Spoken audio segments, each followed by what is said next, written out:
each of the candidates would tell us what you think are the best strengths of their opponents. One of the things I admire about Lindsay is she knows what she wants. She works hard to attain the things that she knows she believes in.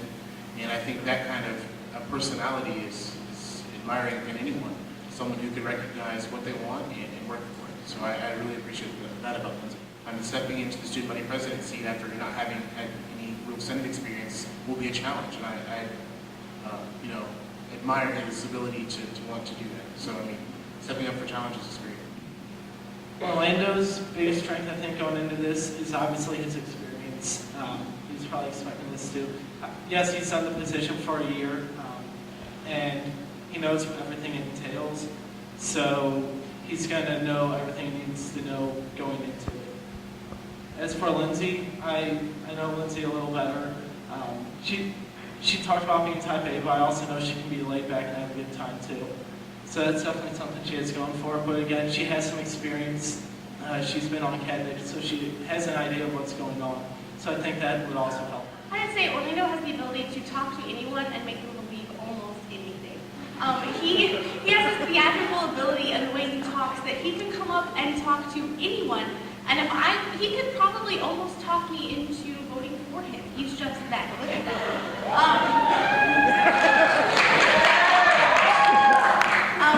Tim, I think, has an amazing ability to bring people together to get new things done. He was a founding father of PICAP. Go ahead and clap. I know you guys are all up there. He's also a founding member of Maroon Madness. He has this unique ability to find something that isn't there and create it. And what will you do to get minorities more involved and promote more diversity? You know that I've been involved with Residence Live, so to start there, we do diversity programs every year. So that's a start. I've also met with different organizations that you could call a minority here on campus, and they've expressed, getting involved with SGA. So I think it'd be very important to speak with those organizations and, find representation with SGA, make sure their voice is heard. Whether it be on cabinet or just as a senator, their voice can be heard. If anybody has an issue, I would love for them to come talk to me as president or also as vice president so that we can make sure all students' concerns are addressed. I know in my sorority we have several people that you could consider minorities. One of them is the president of APIO, and she's actually working, we're working currently on some things.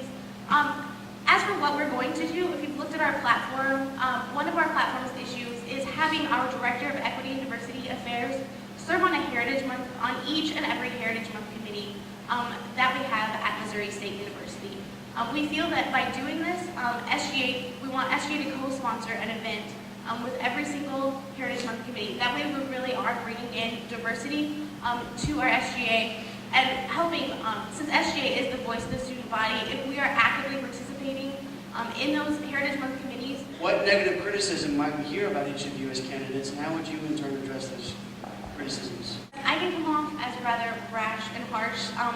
I have all of these ideas and I get really excited and I start talking about them, and I realize that I haven't told you who I am, I haven't told you why I'm talking to you, I haven't told you anything about myself. I just come off kind of harsh to begin with, and so I apologize if I've done that with any of you, and it is not my intent. It's just me wanting to talk to you, and so if that happens, tell me to slow down and I will start over, and I will be much slower and nicer with you.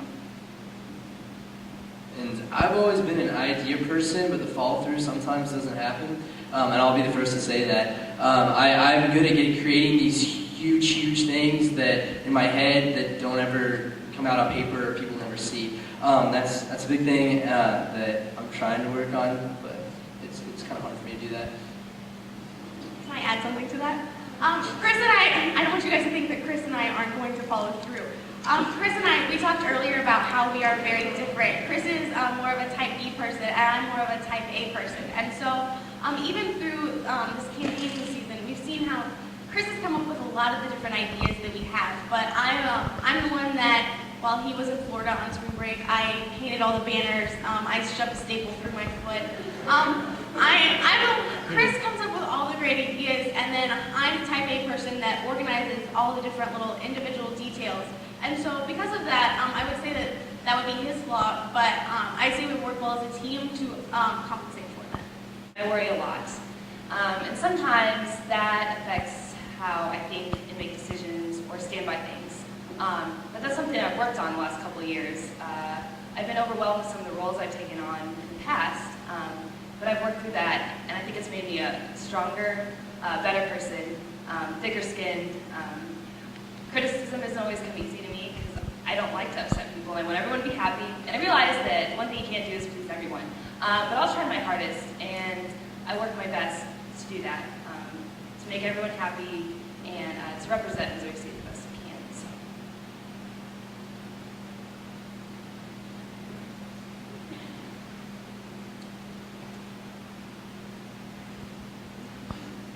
Okay, so the thing that I probably want to change most about myself is kind of as what he was alluding to.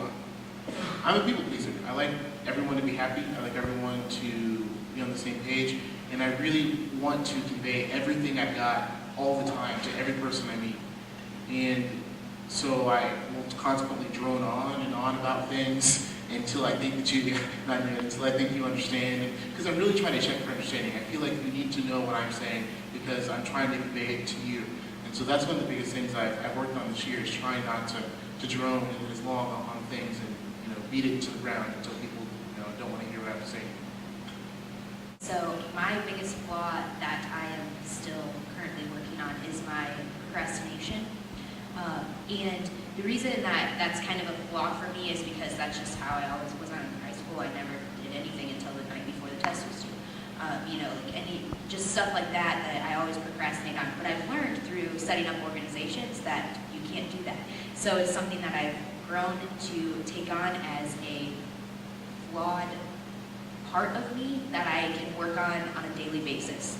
So I still continue to do that, and I think that in a position so great as a vice president where you have to set up meetings, I've done that on a daily basis with Burn Madness and other organizations that I have to write agendas for, that I have gotten better at keeping up on all of those activities.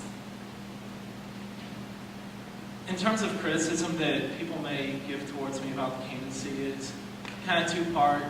Some people may not be aware of my leadership experience, so they think I might not have the experience to do this position.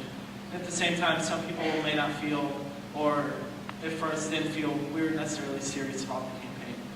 But if you talk to people that know it's a little better and know our campaign, they could attest to both the fact that we are serious about this. Yeah, we may be having fun, but we're taking it seriously. I've got the experience to lead, as does Melissa, and we can really make SGA a strong organization and we can get stuff done.